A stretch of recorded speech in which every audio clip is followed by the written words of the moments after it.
Kottarakkara Nileshwaram മുക്കോണിമുക്കിൽ tipper lorry അപകടത്തിൽ വിദ്യാർത്ഥി ഉൾപ്പെടെ 3 പേർക്ക് ദാരുണാന്ത്യം. 10ാം ക്ലാസ്സുകാരൻ പാർത്ഥിബൻ, അധ്യാപകനായ ഹരിലാൽ, KSRTC മെക്കാനിക്കായ അജയ് കുമാർ എന്നിവരാണ് മരിച്ചത്.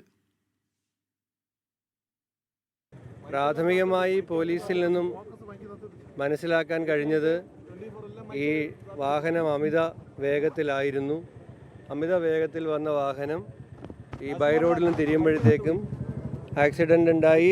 അതേസമയം തന്നെ അമിത വേഗം തന്നെയാണ് ഇത് മറ്റ് അപകടത്തിലേക്ക് നയിച്ചത് എന്നാണ് പോലീസിൽ നിന്നും പ്രാഥമികമായി മനസ്സിലാക്കാൻ കഴിഞ്ഞത്. മറ്റ് കാര്യങ്ങൾ പോലീസ് അതിൻ്റെ തുടർന്നുള്ള അന്വേഷണങ്ങൾ നടത്തുന്നുണ്ട്. ഇപ്പോൾ പരിക്ക് പറ്റിയ മുഴുവൻ ആളുകളുടെയും ചികിത്സാ ചെലവ് സർക്കാർ ഏറ്റെടുക്കും. മരണപ്പെട്ടവരുടെ ആശ്രിതർക്ക് നൽകുന്ന സഹായം സംബന്ധിച്ച് ഗവൺമെൻറ്റിൻ്റെ പരിഗണനയിലുണ്ട്. ക്യാബിനറ്റ് ഡിസിഷൻ വേണ്ട കാര്യമാണ്, കാരണം ഡിസാസ്റ്റർ അല്ലാത്തതുകൊണ്ട് അപകടമാണ്. അതും ഞങ്ങൾ ബഹുമാനപ്പെട്ട മുഖ്യമന്ത്രിയുടെ കൂടി ശ്രദ്ധയിൽപ്പെടുത്തി മരിച്ചവരുടെ കുടുംബങ്ങൾക്ക് നൽകുന്ന സഹായത്തെ സംബന്ധിച്ചിട്ടുമുള്ള തീരുമാനമുണ്ടാകും. ഇപ്പോൾ കൊട്ടാരക്കര നീലേശ്വരത്ത് മുക്കോളിമുക്കിലെ അപകട സ്ഥലത്ത് നിന്ന് ഷഫീദ് റാവുത്തർ, സൂര്യഗായത്രി എന്നിവരും കൊട്ടാരക്കര താലൂക്ക് ആശുപത്രിയിൽ നിന്ന് ഷിജോ കുര്യനും ചേരുന്നു. ആദ്യം ഷഫീദ് റാവുത്തറിലേക്ക്. ഷഫീദ് റാവുത്തർ, എന്താണിപ്പോൾ ആ അപകട സ്ഥലത്തെ അവസ്ഥ?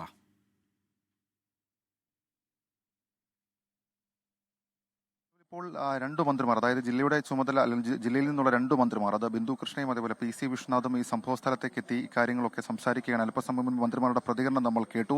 വളരെ ഞെട്ടലോടുകൂടിയാണ് ഇന്ന് ഈ പ്രദേശം അവർ പുലർച്ചെ ഒരു വാർത്ത കേട്ടത്. രാവിലെ 7:10 കൂടിയാണ് ഈ അപകടം ഉണ്ടായത് എന്നുള്ളതാണ് പ്രാഥമിക വിവരം.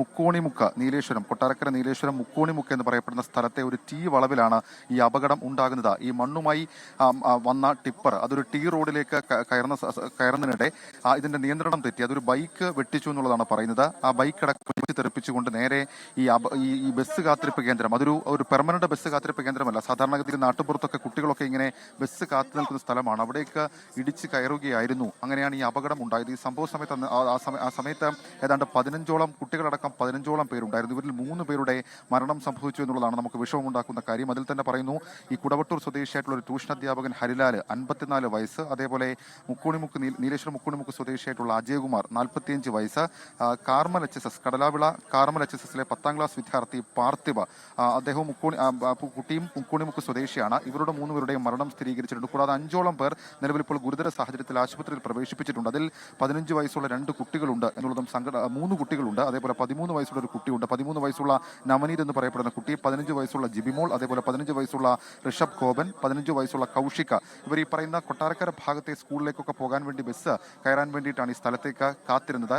7 മണിക്ക് എത്തേണ്ട ബസ് അല്പസമയം വൈകി. അതാണ് ഈ അപകടത്തിന്റെ വ്യാപ്തി കൂട്ടിയത് എന്നൊക്കെയുള്ള കാര്യം പറയുന്നുണ്ട്. ഈ ടിപ്പർ ഡ്രൈവർ നിസാമും ഇദ്ദേഹവും ആശുപത്രിയിൽ ചികിത്സയിലാണ്. മെഡിസിറ്റിയിലേക്ക് ഇദ്ദേഹത്തെ മാറ്റി, കൊട്ടാരക്കര താലൂക്ക് ആശുപത്രിയിൽ നിന്ന് ഇദ്ദേഹത്തെ മെഡിസിറ്റിയിലേക്ക് മാറ്റി എന്നുള്ള സാഹചര്യം പുറത്തേക്ക് വരുന്നുണ്ട്. മാത്രമല്ല, നിലവിൽ നമ്മളിപ്പോൾ സംസാരിച്ചുകൊണ്ടിരിക്കുന്ന ഘട്ടത്തിൽ 4ാമത്, അതായത് ഒരാളുടെ അവസ്ഥ കൂടി വളരെ ഗുരുതരമായ സാഹചര്യത്തിൽ വെന്റിലേറ്ററിൽ തുടരുന്നു എന്നുള്ള വിവരം പുറത്തേക്ക് വരുന്നുണ്ട്. ഏതായാലും ഈ സംഭവ സ്ഥലം ഇപ്പോൾ മന്ത്രിമാരടക്കം സന്ദർശിച്ചിട്ടുണ്ട്. കൊട്ടാരക്കര റൂറൽ SP അടക്കം ഈ സ്ഥലത്തുണ്ട്. ഇതിനോടകം തന്നെ ഇവരുടെ ചികിത്സാ സൗകര്യങ്ങളടക്കമുള്ള കാര്യങ്ങൾ ഉറപ്പാക്കിയിട്ടുണ്ട്. പരിക്ക് പറ്റിയവരുടെ ചികിത്സാ സൗകര്യങ്ങൾ സർക്കാർ സൗജന്യമായി നൽകും. അതിനൊക്കെ അപ്പുറത്തേക്ക് ഇപ്പോൾ സ്വകാര്യ ആശുപത്രിയിലേക്കുള്ള ആളുകൾക്ക് കൂടുതൽ വിദഗ്ധ ചികിത്സ വേണമെങ്കിൽ അവരെ മറ്റിടങ്ങളിലേക്ക്, മെഡിക്കൽ കോളേജിലേക്ക് അടക്കം മാറ്റാനുള്ള നീക്കവും ഇതുമായി ബന്ധപ്പെട്ട് നടക്കുന്നുണ്ട്. ഈ ടിപ്പർ അമിത വേഗതയിലായിരുന്നു എന്നുള്ളൊരു പരാതി നാട്ടുകാർക്കുണ്ടായിരുന്നു. സ്വാഭാവികമായും അതടക്കമുള്ള കാര്യങ്ങൾ വിശദമായി പരിശോധിക്കും എന്നുള്ള കാര്യം ഇപ്പോൾ മന്ത്രിമാർ തന്നെ വ്യക്തമാക്കിയിട്ടുണ്ട്. മാത്രമല്ല, പോലീസ് CCTV അടക്കമുള്ള കാര്യങ്ങൾ ശേഖരിച്ച് പരിശോധന നടത്തും എന്നുള്ള വിവരം കൂടി ഇപ്പോൾ പുറത്തേക്ക് വരുന്നുണ്ട്. ഏതായാലും ദാരുണമായ സംഭവം, നമുക്ക് സങ്കടകരമുണ്ടാകുന്ന സംഭവം. ഒരു കുട്ടിയും അതേപോലെ 2 പ്രായമായ മുതിർന്ന ആളുകളുമാണ് മരിച്ചിട്ടുള്ളത്. 4 കുട്ടികളോളം ചികിത്സയിൽ ഇപ്പോഴുണ്ട്. സാരമായ പരിക്ക് പറ്റിയ മറ്റു ചിലരുമുണ്ട് എന്നുള്ളത് ഏറ്റവും പ്രധാനപ്പെട്ട കാര്യം. ഇതിൻ്റെ ഈ രക്ഷാപ്രവർത്തനം അടക്കം ദുസ്സഹമാക്കിയത് ഈ ലോറി മറിഞ്ഞിരുന്നു. മാത്രമല്ല, ഇതിൽ മണ്ണടക്കമുള്ള കാര്യങ്ങൾ ഇവിടെ ഉണ്ടായിരുന്ന ആളുകളുടെ ദേഹത്തേക്ക് വീണു. പിന്നാലെ ഏറെ ശ്രമകരമായി ഏതാണ്ട് 2 മണിക്കൂർ സമയമെടുത്താണ് രക്ഷാപ്രവർത്തനം പൂർത്തിയാക്കിയത് എന്നുള്ളതാണ് ഏറ്റവും പ്രധാനപ്പെട്ട കാര്യം. കൂടാതെ ഇവിടേക്ക് ഘട്ടത്തിൽ ഈ പറയുന്ന ഇപ്പോൾ മിഥുൻ കൃഷ്ണ പ്രതിനോട് കേൾക്കാം. വാങ്ങിച്ചിട്ട് 1.5 മാസമേ ആയിട്ടുള്ളൂ. 1.5 അല്ല 2 അല്ലേ, ചുരുങ്ങിയ മാസങ്ങളേ ആയിട്ടുള്ളൂ. പക്ഷെ അത് കണ്ടാൽ വളരെ പഴകിയ വാഹനമായിട്ട് തോന്നുന്നു. അപ്പൊ ഫിറ്റ്നസ് ാണോ ഇതൊക്കെ ഉപയോഗിക്കുന്ന ടയർ അടക്കമുള്ളത് ഉപയോഗിക്കുന്നതെന്ന് പരിശോധിക്കേണ്ടി വരും. ഈ അപകടത്തിന്റെ പശ്ചാത്തലത്തിൽ കേരളത്തിൽ എല്ലായിടത്തും ഇത് പരിശോധിക്കേണ്ട സാഹചര്യമാണ് ഇപ്പോൾ ഉള്ളത്. മോട്ടോർ വാഹന വകുപ്പിന്റെ ഉദ്യോഗസ്ഥരോട് സംസാരിച്ചപ്പോൾ അവരെന്താണ് പറയുന്നത്? അവര് ഫിറ്റ്നസിന്റെ ഡീറ്റെയിൽസ് പറഞ്ഞു. ആ ഫിറ്റ്നസ് ഡീറ്റെയിൽസ് അനുസരിച്ചാണെങ്കിൽ പുതിയ ടയർ എല്ലാം കറക്റ്റ് ആണ്, പക്ഷെ കാര്യങ്ങൾ ഫിറ്റ് അല്ല. ഇപ്പോൾ മന്ത്രി ബിന്ദു കൃഷ്ണയാണ് സംസാരിച്ചത്. അവർ ഇപ്പോൾ പറഞ്ഞത് ഷഫീ തുടരുക. ഇപ്പോൾ സൂര്യഗായത്രി കൂടി ചേരുന്നു. സൂര്യഗായത്രി, അപകട സ്ഥലത്ത് എത്തിയപ്പോഴുള്ള ആദ്യത്തെ കാഴ്ച, ആ ഭീകരാവസ്ഥ അതിപ്പോൾ മാറിയിട്ടുണ്ടാകുമെന്ന് കരുതുന്നു. പക്ഷേ ആ പ്രദേശത്തെ സംബന്ധിച്ച് ആ ദുരന്തമുണ്ടാക്കിയ ആഘാതം, രാവിലെ വലിയ പ്രതീക്ഷകളോടുകൂടി മക്കളെ സ്കൂളിലേക്ക് അയക്കുന്നതിന് വേണ്ടി എത്തിയ രക്ഷിതാക്കൾ, അതോടൊപ്പം തന്നെ വലിയ പ്രതീക്ഷയോടെ സ്കൂളിലേക്ക് പോകാൻ ബസ് കാത്തുനിന്ന കുട്ടികൾ, ഇവരൊക്കെയാണ് ഈ അപകടത്തിൽ പെട്ടത്. അതിൻ്റെ ആഘാതം ആ പ്രദേശത്ത്, അതിൻ്റെ സങ്കടം ആ പ്രദേശത്ത് ഇപ്പോഴും ഉണ്ടാകുമെന്ന കാര്യത്തിൽ സംശയമില്ല.